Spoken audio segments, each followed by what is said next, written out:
პატიმრებმა კოლუმბიის დედაქალაქ ბოგოტის ცენტრალური პარკი საზოგადოებრივი სამსახურის ფარგლებში დაასუფთავეს. 60 პატიმარი იმ პროგრამაშია ჩართული, რომლის მიზანია პატიმრებმა საზოგადოებისთვის სასარგებლო საქმე გააკეთონ. ამით კი მათი სასჯელის ვადა შემცირდება. თუ ამ სამუშაოს შეასრულებენ, მათი სასჯელი შემსუბუქდება. ჩვენ ამას მთელი ქვეყნის მასშტაბით ვაკეთებთ. ეს პროგრამა 120 ქალაქში მოქმედებს. დაახლოებით 1500 პატიმარი კოლუმბიის სხვადასხვა პარკსა და ქალაქში მუშაობს.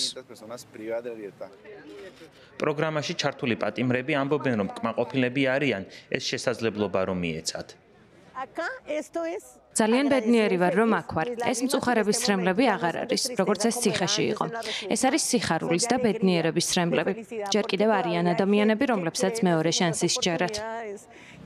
ცენტრალურ პარკში პატიმრების მუშაობის დროს მაქსიმალურად გაძლიერებული იყო უსაფრთხოების ზომები. განსაკუთრებით მას შემდეგ, რაც 1 წლის წინ კოლუმბიაში ლა მოდელიოს ციხის დირექტორი მოკლეს.